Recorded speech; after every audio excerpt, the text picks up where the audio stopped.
Hello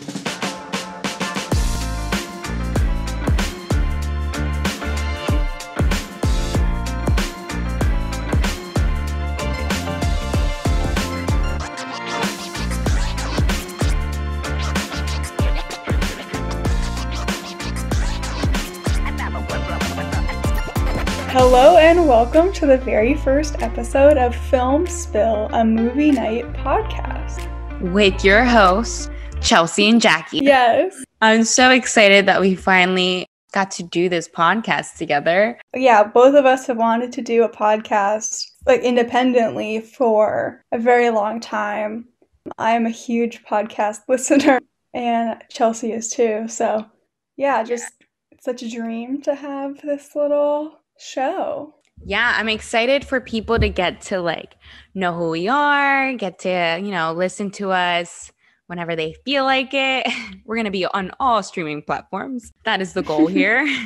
Worldwide. Worldwide and on your television.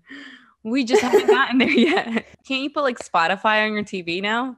That's true, yeah. You can always stream from your phone to the TV. So if you have a smart TV, then we technically are on your TV. Yeah, technically. So just can't get rid of us now, guys. We're here.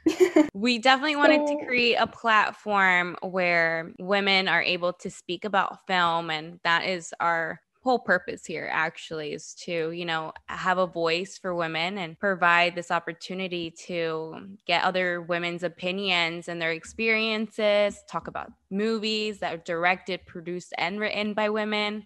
Definitely. Yeah, and we want to talk about a movie by a female filmmaker every week. So this week we're talking about Daisies, which we'll get into soon. And then, yeah, we just also want to have it feel like a movie night. So not only are we going to talk about the film, but we're also going to play some slumber party type games. We'll talk about entertainment gossip potentially, and we'll down the line have guests and get to know them. Yeah, I am Jackie. I am a screenwriter and producer with Onyx. I studied screenwriting in college, recently graduated. And yeah, my dream job right now, other than podcast host, which is currently happening, is to be a television writer. Well, my name's Chelsea. I currently reside in New York City. My dream is to become a director for a documentary film, even though I could do that whenever, But, being a director, I think for other things as well. I think I've struggled to really figure out what exactly I want. I like so many things in the film industry, and there's so many opportunities and jobs that you can do. And I feel like I just haven't leaped in enough. I haven't learned everything that I want to learn. So that's why I'm so indecisive. I'm I want to direct, but I want to do other things as well. But we'll see. We'll see where I go. Yeah, that's awesome. Yeah, I always say television writer, but it's really TBD. I feel like there's so many different things, so many different avenues that I could go down that I would be happy with. But I just know I want to do entertainment in some form. Big things to come. Big things to come, always. Chelsea and I, as much as it sounds like we're best friends, which we will be, but it's met, basically. Well, we met through Onyx.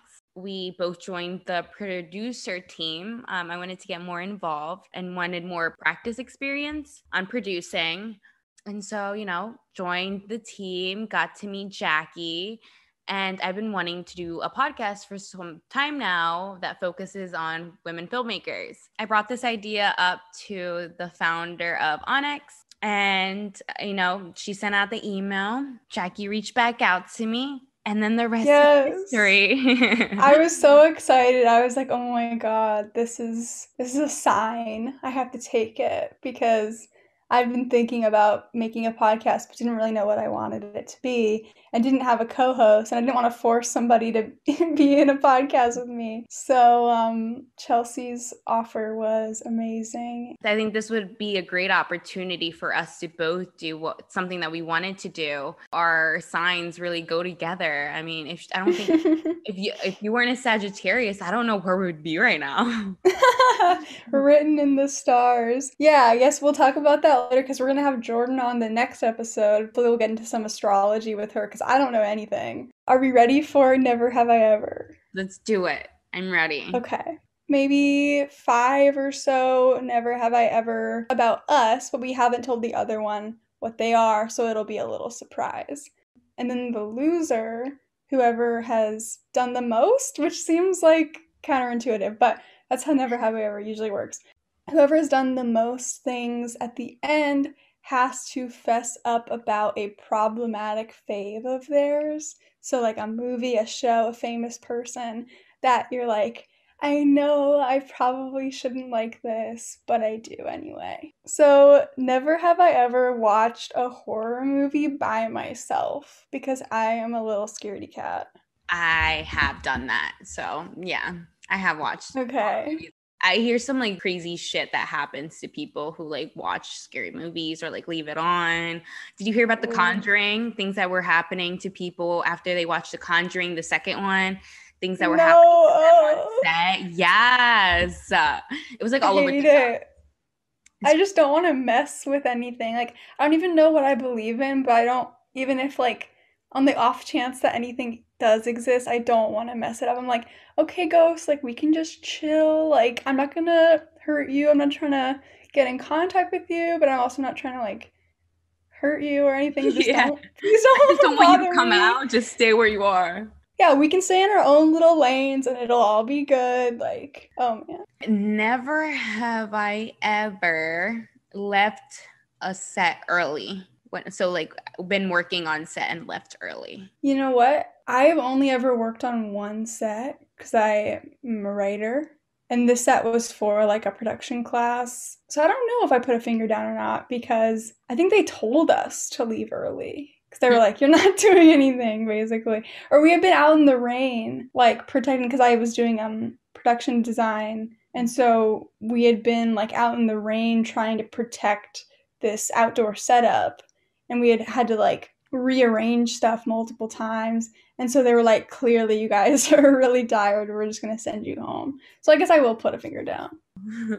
But that's my one set experience. And I was like, this is not for me. Yeah, But the who set life's knows? intense sometimes. It depends. Like there's some good set times that I've had. There's also been bad ones where that's like a whole nother our bad set experiences. That's like a whole nother combo. Oh, I've yeah. had a lot. Yeah, that's kind of what makes me not want to go back to PAing and also why I refuse to actually be a PA on set anymore. The set life for PAs, it sucks. It does. They overwork you and Mm-hmm. always work with great people and then they'll leave you in that position forever and it's like so hard for you to like move up when it shouldn't be like that. It's like why I remember someone telling me you should only be a PA for like 6 months. I mean you can be it for longer obviously, but like 6 months and then you should just keep moving your way up. And I was doing it for like 2.5 years. Wow, yeah. Yeah, without meaning to. Dang. But I just kept putting myself there because that's the only work I could get at the time. Mm-hmm. Got Well, another one for me? I'm ready. um, yes. So never have I ever approached a celebrity in public. I've seen them, but I've never gone up to them and been like, "Hey, J-Lo," or whoever. I didn't actually see J-Lo, but just as an example, I've never like tried to get a picture with them. Oh, I have, but not try to get a picture, but I have approached a celebrity. So I was going to say no, but I did. You know, Dina from Jersey Shore? Oh my gosh. Yeah. I Yes. approached her. She was actually rude. So I don't like her since Oh, then. I'm like, not surprising. it was during COVID, right? So that's when, people were wearing Mm, masks. This was the beginning. And we were at the beach. So this was last summer. She lives in Jersey and we were at the Jersey yeah. Shore. We were at one of the Jersey beaches. Go figure. Yeah, no, go figure. And Casey actually noticed her. So she was like, "Oh, I think that's Dina from the Jersey Shore." I was like, "Nah." And I was looking. So she was like, "Oh, you won't do it. You won't go up to her." And I was like, "Yeah, no, I'll go up. I'll go up to her." And I like was like iffy about it. I was like, "Should I?" She was with her baby. This is when she only had one. And I was Mm. like, "Hey, are you Dina from the Jersey Shore?" And she's like, "Yeah, but I'm practicing social distancing right now, blah, blah, blah." Like she didn't even really let me say anything else. And I was like, Mm. "Oh, it's okay. Like, I understand. Like, I'm not trying to, I'm not like getting near you." Like, I kept my distance. I just wanted to let you know that like I watched the show and I'm a big fan and blah, blah, blah. She's like, "Okay, thank you." I'm like, "Nope, I'm not a fan anymore. That's it." Aw. Yeah, that always sucks. I feel like, yeah, I don't want to be like disappointed by people, maybe is the main reason why I haven't like approached. I mean, I haven't seen that many, but like the couple of times I have, I was at the movies with my boyfriend and we were walking out. We had just seen Parasite actually. So I was like still trying to mentally deal with that. But we were walking out and he was like, I think that's Earl's sweatshirt. And he was just hanging out with a couple of his friends and they were like waiting for a car or whatever to pick him up. And we were just like, okay, and we just minded our business and nobody else was bothering them too. So it wasn't like we didn't want to be the first people to like harsh the vibe, you know? Like if there had been other people coming up to him, like maybe we would have joined in, but we were just like, okay, we'll just that's Earl sweatshirt and keep walking, you know. Yeah, I Um know. You just never know sometimes what to say or how, like you said, how they're going to react. And you're not the first person that I've heard say that you don't want to get upset or like disappointed when the yeah. reaction isn't what you wanted it or expected it to be. Yeah, and I also don't want to bother them. Like if they're just having a night out, like I'm sure it's hard to have a night out if you're famous. Like, you put, yourself in their shoes. Like, it's true. They don't really get that space and people like bombard them, sometimes. Yeah, And that could be annoying. Nefinitely. Never have I Okay. ever lived in California. Okay, yeah, I gotta put a finger down. Yeah, I my whole life I've lived in California. Grew up in the Bay Area and went to school in LA. So never have I ever hooked up with someone at a movie theater. I'm thinking, have I done that? No, I mean, guess my girlfriend. Yeah, I guess Yeah. girlfriend. Yeah. But like in the back of the theater, like Oh no, no, we don't hide oh. it. So you guys have like done stuff in a movie theater like while the movie's going? Not like no, not when the movies go. Well, sometimes I guess like if she like wants to give me a kiss, like in between Oh. but not like hook up, like did the dirty or No, I mean like I'm sure I've kissed my boyfriend in a movie theater too, but like not anything more like than that, dramatic. you know. Yeah. Yeah. No, I haven't done anything dramatic. I think the most dramatic thing I've done at the movies is eat my nachos. And that's pretty intense. It gets messy. It gets hot and heavy with the Oh yeah. nachos, you Oh know? yeah. Especially when you're double dipping. Whew. Ooh, spicy. My other one was, oh, this is gonna be okay. Anybody who's like a film bro or whatever is gonna be mad at me for this one. Anyway, so never have I ever seen an Alfred Hitchcock film. Oh my God. Yeah. I actually have seen Psycho. It's like the beginning of horror where you're not seeing things Mm-hmm. being done. You just see like clippets, shadows, like, the famous scene where like you see the knife. And so like Yeah, the yeah. cinematography I really appreciate. Psycho has been around and has influenced so many other horror films, which has been awesome. Yeah, definitely. I know that like I should, and I'm sure I will. I was just thinking and I was like, damn, I haven't actually seen any Hitchcock. As much as like I feel like from like taking film classes or like hearing people talk about him, I feel like vicariously I have seen it, but that doesn't count. So, I had to watch it for school. I think that's the only reason why mhm. I invested myself in watching some of his films. Oh, never have I ever dated someone who's in production. I haven't. I mean, do you count animation as production? Because my boyfriend is an animator. No, I mean yeah, I guess entertainment. Like I've never dated anyone who likes the entertainment industry. Okay, all Yeah. right. I'll put my finger down then. Yeah, because definitely that counts. Yeah, how many fingers do you have left? I have one. Okay, I think I have one too, still too. So do we have to just, because I don't have any more questions or any more statements. I guess we both say our problematic phase, if that's cool. Yeah, yeah, yeah. You want to go first? Sure. So mine, and this comes with a caveat because I watched this movie when I was like 12, 13, whatever, and I didn't know anything about Woody Allen, so just my preface. But Midnight in Paris is a really charming movie.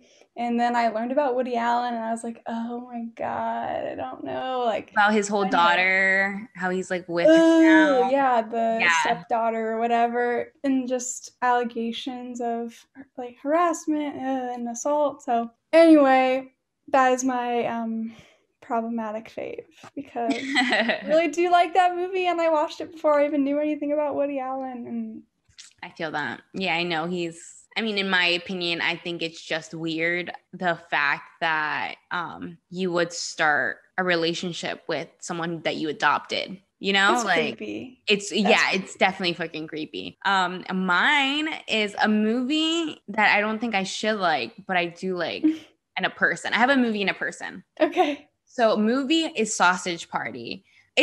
Like I know I shouldn't like it, but I like the movie. Like it's funny, and I love Seth Rogen. Like I have such an Yeah. admiration for that dude. And a person I don't think I should like, but I do because I love their music.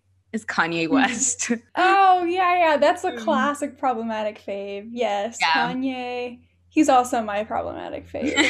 What the hell? What the hell are you doing, Kanye? But I know. Like, I don't agree with some of the stuff that he does. I mean, he's a smart guy. Some of the stuff that he says, he has a reason for why he's saying it. So, he may have a different way of showing or saying things. Well, he definitely does. His persona is very strong, right? But yeah. I just love his music. Like, his music Yeah. it's just good. Yeah. Yeah, I mean, it's the classic like can you separate the art from the artist conversation, which could be a whole nother episode. Mm-hmm. Kanye, I mean, I hate to say it, but I miss the old Kanye, so. Yeah. Anyways, though, let's get started on talking about Daisies. I'm so ready to talk about this movie. This is a film that I watched in college. It was assigned to me, but I honestly really admired just the backstory behind it. The movie itself, it's different. It gets you thinking, it gets you talking. And I thought this would be a great first conversation starter to our episode. And I'm so excited to hear what you have to like say about it. I definitely want to hear your opinion on what you thought when you saw it for the first time. Yeah, I'd never seen the movie before. I think it definitely surprised me in a good way. I really liked it because we were talking about it and I heard that it was like an art house film, kind of surreal. And usually that's not my thing, but I really enjoyed it. Before we get into it, we'll have spoilers in our discussion, as much as there can be spoilers for this film. Not a lot of plot, but if you're a super spoiler freak, then go ahead and watch the movie. It's actually available on YouTube for free, and we'll have a link in the episode notes. It's only 76 minutes, which is awesome. And yeah, come back and listen to this then and hear our conversation because it'll have more context too. Yeah, or listen to our conversation while you watch the movie. I'm kidding. That might be overload. Yeah, too much going on. So for anyone who has watched Daisies or is going to watch or has never heard of Daisies, right? This movie is from the New Wave. Yeah, it's a 1966 Czech New Wave film by Věra Chytilová, and this is from the Criterion Collection. Maybe the New Wave's most anarchic entry, Věra Chytilová's absurdist farce follows the misadventures of two brash young women. Daisies is an aesthetically and politically adventurous film that's widely considered one of the greatest works of feminist cinema. To continue on, so the film follows two teenage girls, both named Marie, who have nothing but mischief on their minds. They set up dates with rich older men who either hide their horniness with unnerving politeness or all but openly drool over them. They do a whole bunch of mischief adventures, getting these men to drool all over them or buy them food, which is something that I think has very strong symbolism. It's just I guess, stereotype that guys are always drooling over girls. And, these girls are smart to know what they're doing and to just get what they want out of it, play along. And just have fun with it, just make it a joke, Yeah. kind of like making fun of them in a way, like making Yeah, fun of men. definitely. I think it's yeah, making fun of men, making fun of society that has these, expectations that, oh, if a guy buys you dinner, then you have to have sex with him. It's like, no, that's not like that's fucked up. Yeah. Yeah, so it's as we said, it's a Czech film from the 1960s. Daisies was made a little more than 20 years after the end of World War II, and during World War II, Czechoslovakia was Nazi occupied. So that's just important background. And then at the time of filming, Czechoslovakia was a socialist republic and a satellite state of the Soviet Union. And then during the 1960s, there was a time of economic instability in the country, in Czechoslovakia, and there were a lot of food shortages because of the government's flawed system of production, which we don't have to get into. And I'm not an econ person, so I don't know the specifics, but this is important context for certain scenes of the film that we'll get into later. Everything in this film obviously is, societal commentary basically. It's yeah, either poking fun at how ridiculous something is or, pointing out irony. Yeah. And what I really enjoyed was how each thing was displayed. So, like, each Mm-hmm. problem, Vera is shedding light on this and letting people know, like, all right, that this, I mean, this is what's going on. And that's why no one wanted to show her film. And that's why the government was like banning Daisies for being shown, because they knew the reality of it. They understood that, this movie gets out, people watch it, people are going to start like, blaming, like really blaming us for it, which, it is the government's fault for it, or really make fun. Like they didn't want, especially male dominance, like they don't want to feel belittled. And, this Mm-hmm. film belittles men because of their pervertedness. I mean, I would too. If I was the director, I would make sure that, I would put that point across that, like, women are on top, right? So, it was daring for her to even produce something like this and broadcast it, Mm-hmm. knowing that the feedback that she was going to get, the retaliation that she might have gotten or did get from it, was going to occur. She didn't care. She's like, people need to watch this movie and understand what's going on. Yeah, definitely. Which I can get into a little bit the Czech New Wave. Yes, go for Um, it. cool, yeah, because this is related to that and like censorship and all that. So the Czech New Wave, it is considered to have started in 1962, and it's considered to have ended in the early 1970s. And it was the films in the Czech New Wave were funded by the Czech government, so they had access to relatively large budgets, which is definitely a pro. But the filmmakers in the Czech New Wave weren't afraid to criticize the government or Czech society. And so what would happen a lot of times would be a film might get banned in Czechoslovakia, but then if it did well at international film festivals, they would unban it and permit it in the country again. But then all of that ended in the early 70s with tighter Soviet censorship, basically. And they didn't want experimental films, they didn't want films with, more radical social messages. They kind of wanted them to toe the line of, this is a heroic film about someone who's patriotic and who adheres to all our, Soviet values. So basically, that's a little bit of background. The films usually had non professional actors, which is the case for Daisies, Mhm. and some of them were more realistic, and some of them were more surreal and experimental. And they also usually had something that makes the Czech New Wave unique. They usually had kind of a dark or edgy sense of humor throughout, which I enjoyed in Daisies and made me want to watch more Czech New Wave films. Mm-hmm. And then a lot of the directors who were part of the movement attended FAMU, which is the Film and TV School of the Academy of Performing Arts in Prague. It's a mouthful. I can see why they call it FAMU. But yeah, this contributed to some of the stylistic and thematic similarities across the films. A great point about that they're not being non-professional actors, right? And in Daisies, both the Maries were, non-professional. I don't think they've acted since the movie. What I noticed in their acting is how they were playing off their character. So just certain things that they would do with their face, just the reactions of it, like it didn't when I was watching the film, I didn't feel like they weren't professional. I really felt like they took this part and made it their own. Like they put their own feelings to it, or like they really put themselves in the shoes of these characters. There's just good frames that you get from just the emotions that these girls, these Maries, are being comedic about.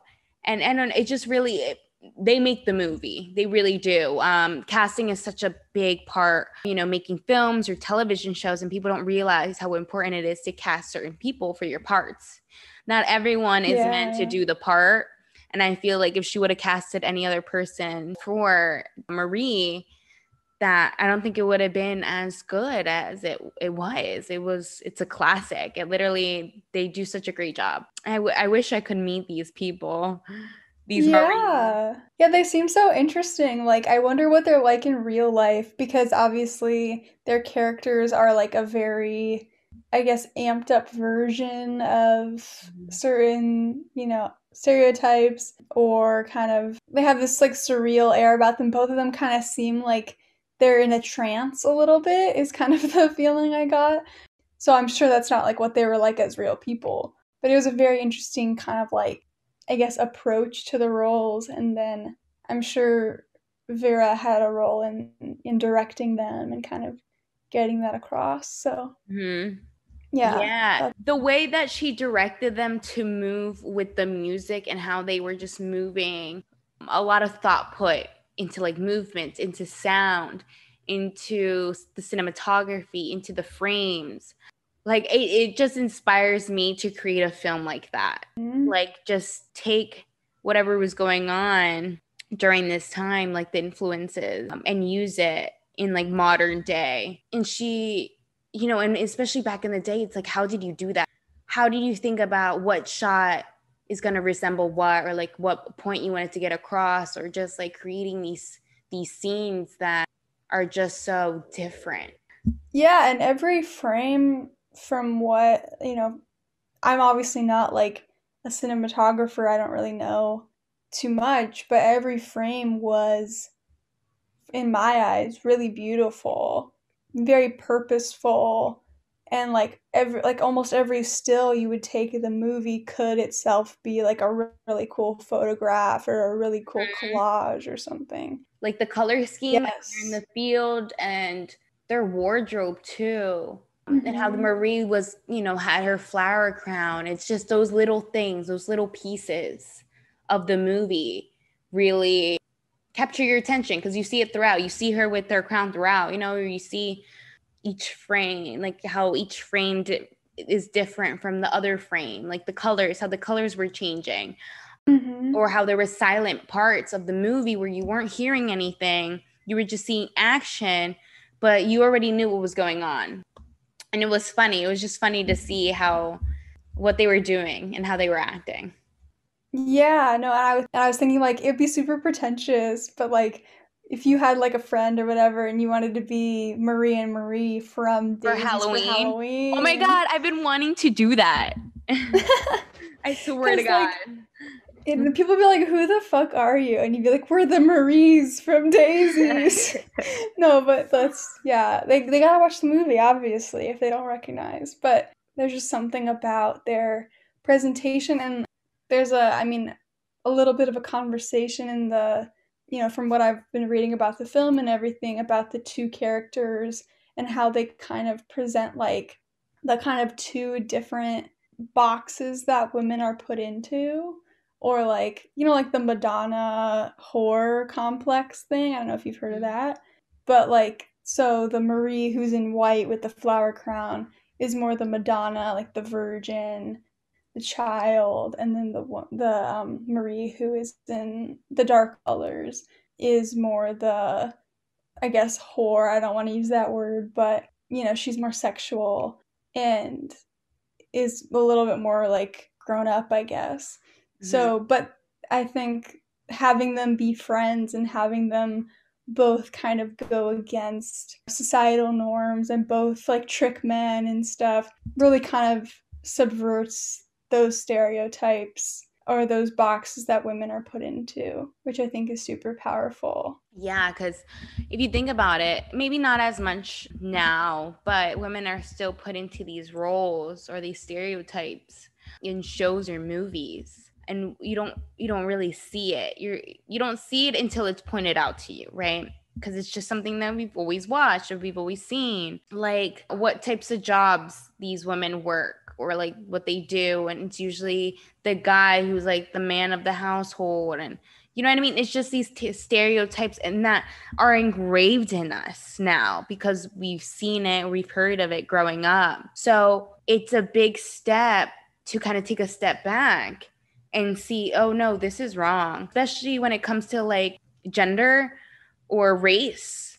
There's Black Americans who are put as like the best friend instead of the main character, or they're put as a worker instead of the hero, I think one of the big things that going to film school and taking like film studies classes and things sort of made me more aware of was those kind of roles or that kind of representation and Mm-hmm. how important that is, and like, as a writer trying to subvert that and trying to be conscious of that for sure. And Vera was doing this back before, I mean, I'm Yeah. sure some people were talking about it, but definitely not as much as they are now. So Yeah. shouts out to her. I have a little bit of info on her too, Let's get to that I know could go her. into. Okay, so she also graduated like some of the other directors from the Czech New Wave. She graduated from FAMU, and she, as far as I know, was the only female director of the Czech New Wave. And she's best known for Daisies, this film, but she also directed lots of other stuff, lots of other films. Some of them are The Apple Game, Wolf's Hole, A Hoof Here, A Hoof There, and The Inheritance, or, and this is my favorite title I've ever seen for a film, Fuck Off Guys, Good Day. I gotta watch this at some point because it's all one word. Fuck Off Guys, Good Day. I don't really know what it's about, but it sounds incredible. And Vera was influenced by the French New Wave and Italian neorealism, which you can see in Daisies. And then after Daisies came out, pretty recently after, her films were shelved or shadow banned, to use the TikTok parlance, by Soviet censorship in Czechoslovakia for 6 years. But then she came out swinging, and she was highly critical of the Soviet Union in all her work and attempts to make films that were critical of it despite the censorship she was under. And then she's received a lot of awards, her films, and also her as an artist specifically. She received the, I'm gonna talk about butchering, Ordre des Arts et des Lettres, um, Pretty good. by the French Minister of Culture, the Medal of Merit by the Czech government, and the Czech Lion Award, which is the highest achievement for film in the Czech Republic. I think this was like toward the end of her life. She passed away in 2014. So Daisy's often read as a feminist film, but Chytilova created it as more of a personal statement. She didn't really identify with feminism necessarily, although you can kind of see that in this film and throughout her work. She was just kind of like, I disagree with the way that women are like thought of in society, and so I'm gonna make a film that is anti that.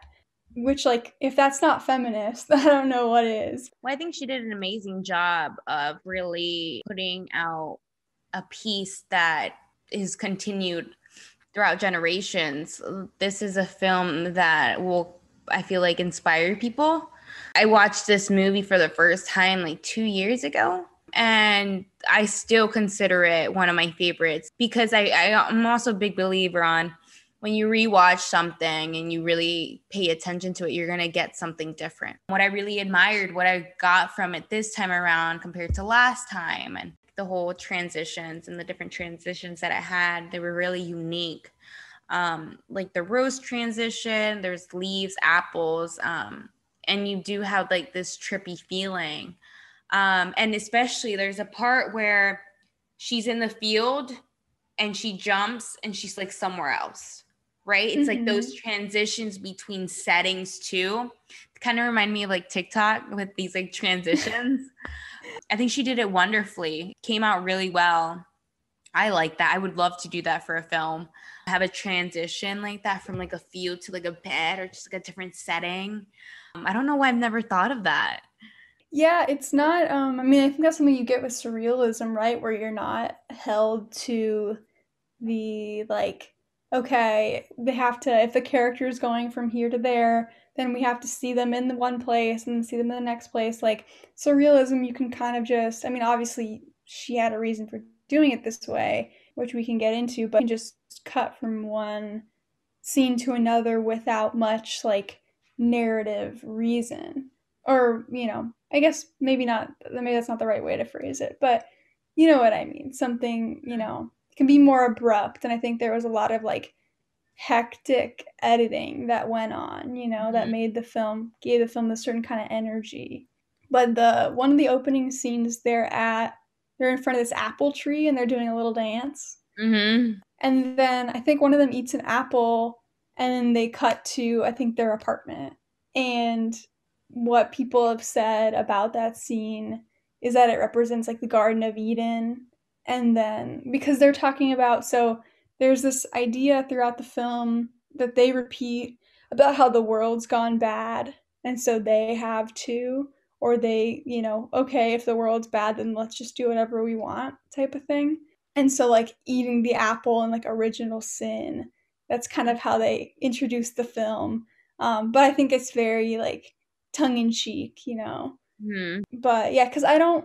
That's the surface level, but I don't think that Vera, I'll just call her Vera, is trying to like actually say that at least women going against societal expectations is what's really bad about society. Like there's obviously other things plaguing it, but that's not our problem. Yeah, exactly. And I wish that there was more people like Vera out there who can create these surreal movies. Because, like I said, there's not enough of this. There's not enough of women filmmakers who are directing. Not that they don't want to. It's like they're going unnoticed, right? Like that director Chloe From Nomadland. Yeah. Yeah, She's like the Chloe Zhao. first, she's like the first, she's like the second to ever win that, second female to ever win that award, I'm pretty sure.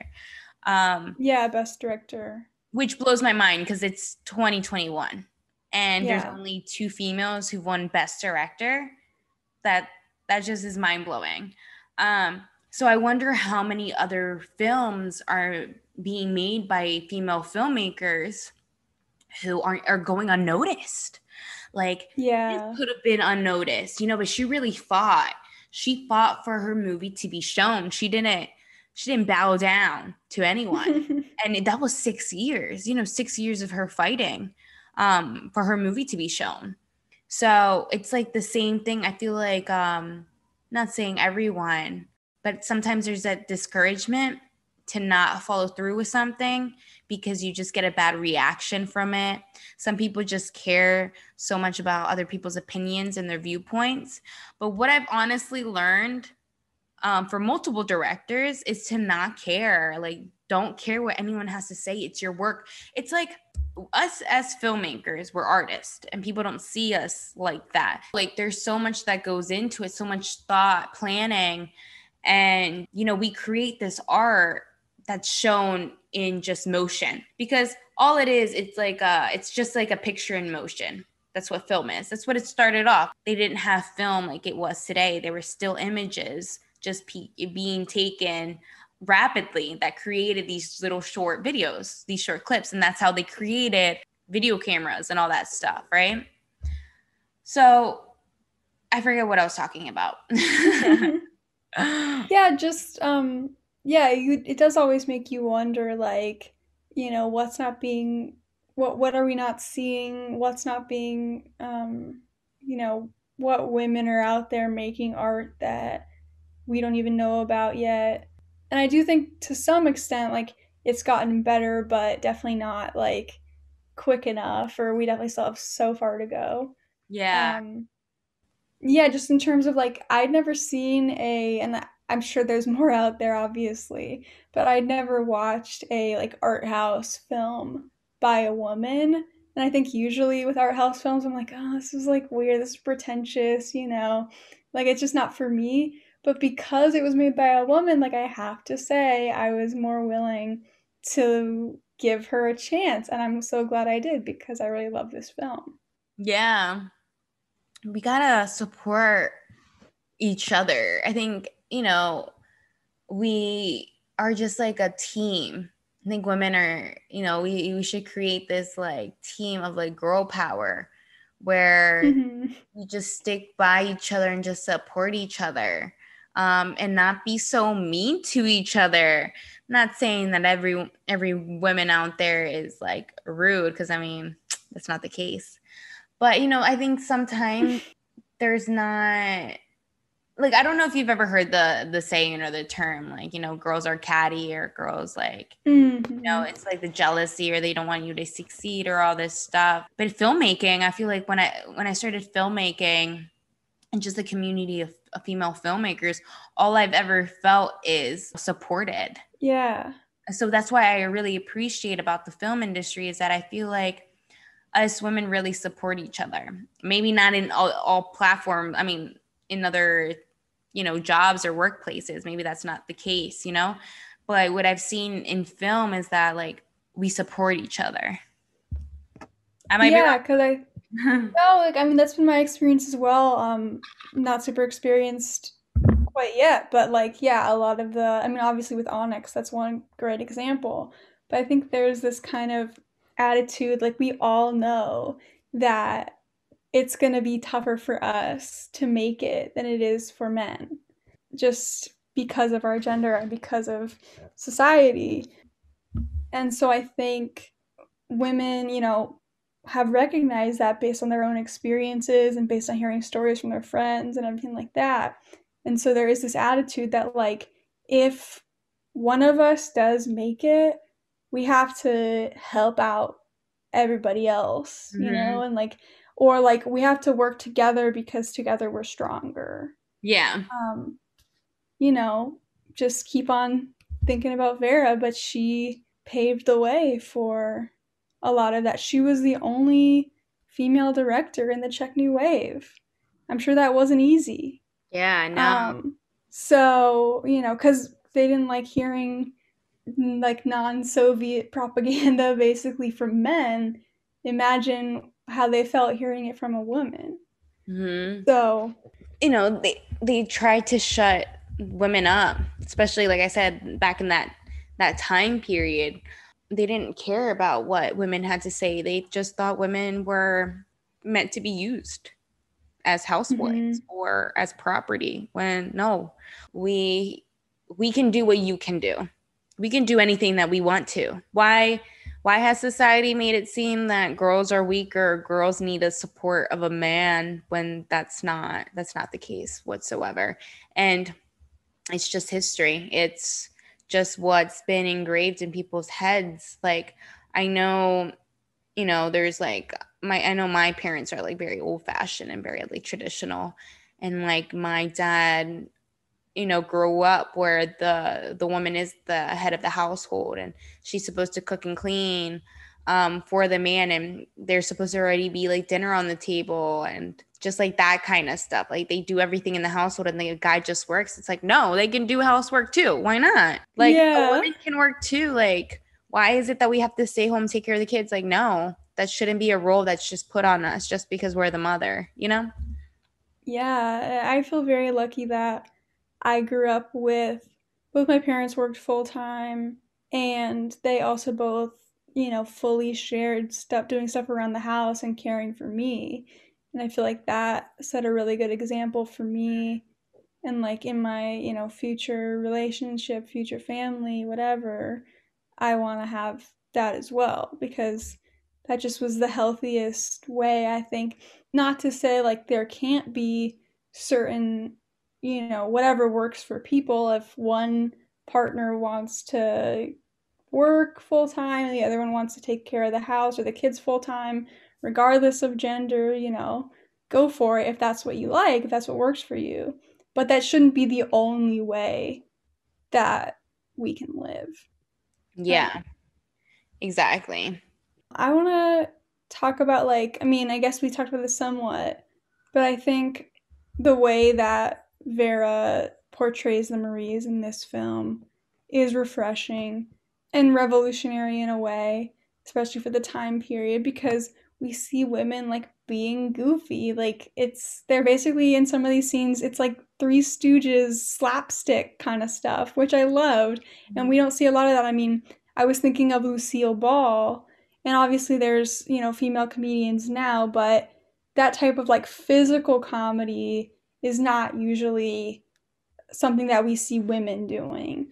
Mm-hmm. And so I really liked that. And I think like them also just being messy and like not having table manners or like being ladylike, like, quote unquote ladylike, was really cool. And obviously also them like kind of playing with men and not really caring about like the men's feelings. That kind of goes against the idea that women should be nurturing and should always be, supportive of men, or, and like, not that you should be mean, but like, I think that them just kind of being like, no, like, we don't care, like, why are you obsessed with us, basically. Yeah, and they were, if you Was realize, they look like older men compared to the Yeah. Maries, which is something that I mean, hey, do what you want, but it's how often do we see that older men are attracted to these younger women? Like we were talking about Woody Allen.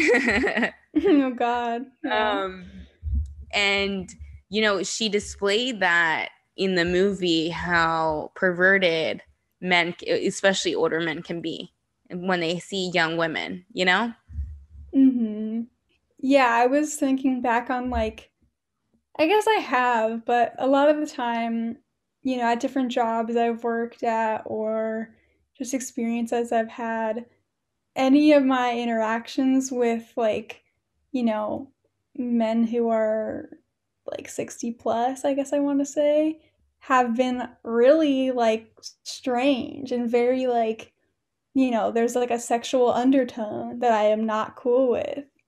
Um, Mm. so I think that that's just like potentially a generational thing that obviously like men nowadays, like younger men, there's a lot of that still, but I think there was just this idea that like, oh yeah, you can just like make, a comment about like a woman's body, like who you don't even know her, and you're just like gonna compliment her on like her butt or something. Like you can um, make those kind of statements and there won't be any repercussions.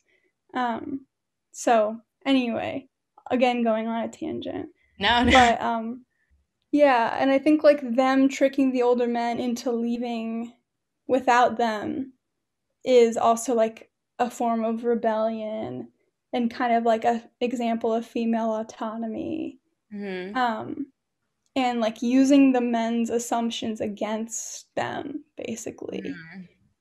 Which worked, like when she's jumping out of the train, you don't expect that, right? Because they're like, Mhm. they're waving by and she literally jumps off of a moving train. Yeah, no, I was laughing and I loved the fact that it happened multiple times and we got to see them like, and the last time they're on the train and the old guys left at the station, which was really funny. Um Mm-hmm. so maybe the biggest like controversial scene in the film is the banquet scene at the end. Mm-hmm.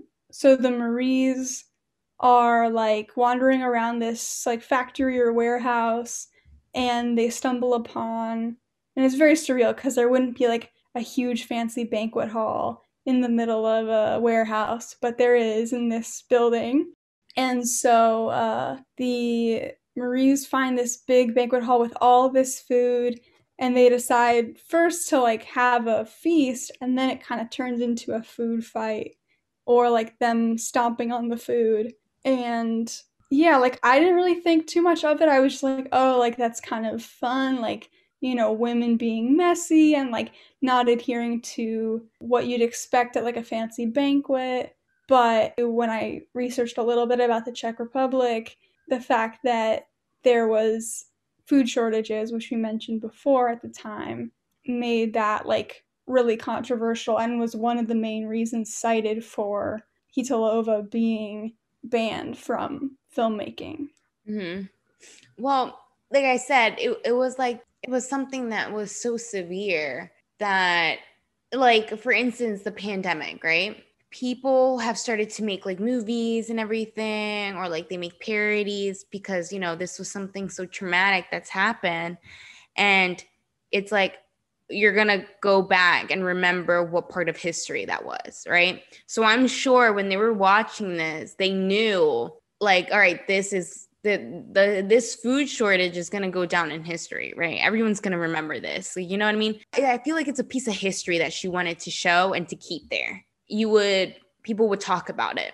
It was something that could come up in conversation. There's like a new horror movie that we would have to definitely check out. It's like Stuck at Home or something, and it's like post Oh years no. after the pandemic. It's on Hulu. I'm like, here we go. Here's another COVID movie. This is like the third one I've seen, literally. Oh man. Yeah, no, I knew while COVID was going on, like people are gonna try to make movies about this and like there's gonna be like one or two good ones and everything else is gonna be trash. Mm-hmm. So we'll see if it's good or if it's trash. But yeah, there was a quote about the them eating the food or stealing things during the film there's an article by Frances Marr writing for Film Inquiry, and she says, when the Maries steal, they are stealing power. When they stuff themselves with an ornate banquet, they are hungry people finally filling their stomachs at the expense of a negligent elite. They are the manifestation of a desire for that which much of their population struggled to find: food, power, and agency. Oh wow, that's a good quote. But that makes perfect sense. That they're taking back power. That's perfect. Yeah, yeah. So like, you know, I guess on the surface it's like, oh, like they're wasting food at this shoot, but like it's for a really big reason. Yeah. And obviously, like you said, it gets the conversation going. There's a quote at the end that's on screen where it says, "This film is dedicated to all those whose sole source of indignation is a trampled on trifle." So, like, should you be angry about me making this film where they stomp on a cake? Or should you be mad about the food shortage that was perpetuated by the government? And should you be upset about, you know, the shots that we see at the beginning and the end of like it's World War II footage of bombings and the aftermath? Should you be more upset about war and famine, or should you be upset about one movie? Mm-hmm. You know? So I thought that was an She has a point though, because interesting take. people take a lot of things seriously, right? Like too seriously. Yeah. So that's very open of her to have that already be like a statement. But I think it's a point that she does need to come across because she knew what she was getting herself into, right? Yeah, yeah. Putting this movie out, like just the backlashes and like all of the symbolism. But she was right. She was right to do it. And she was right to say that because it's not her fault.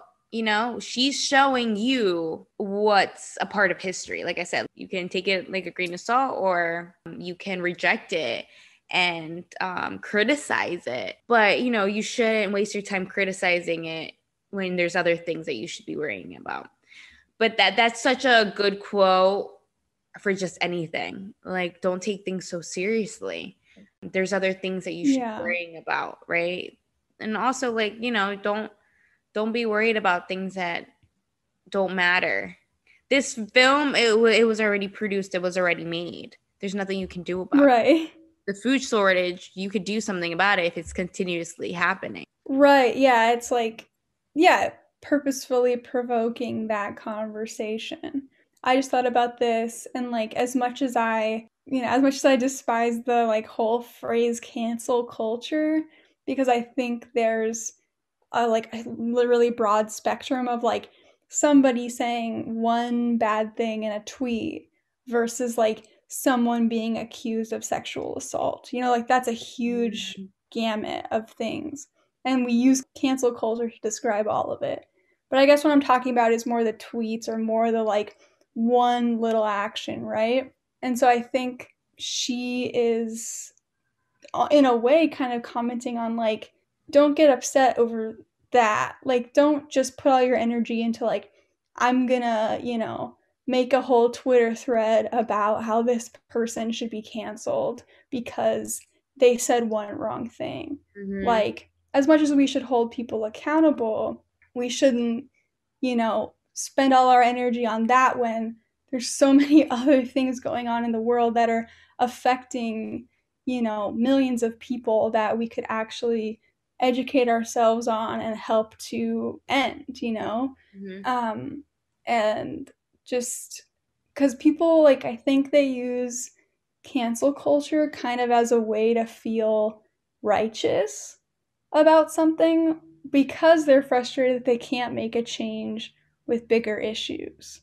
The fact that, like, well, me as one person, like, you feel kind of powerless to like this systemic issue. So you turn to, okay, somebody said some wrong thing that I'm going to devote my whole, day to trying to cancel them instead because I'm frustrated. I don't know how to get out that aggression. Mm-hmm. But anyway, this is a whole tangent, but I think that maybe that would kind of be her take on like let's focus on the real issues here. Yeah. It's true though, because it's things that we're still dealing with today, right? We're still dealing with political issues, social issues. And that was just what was happening back in the 1960s, right? So just imagine what kind of symbolism or things that we could put out there of what's been going on in our society today. Like we could mock it so much because so much Yeah. has been happening, but no one's made a movie, right? No one's really done it. Maybe they have, and like I said, we haven't seen it yet. Right, right.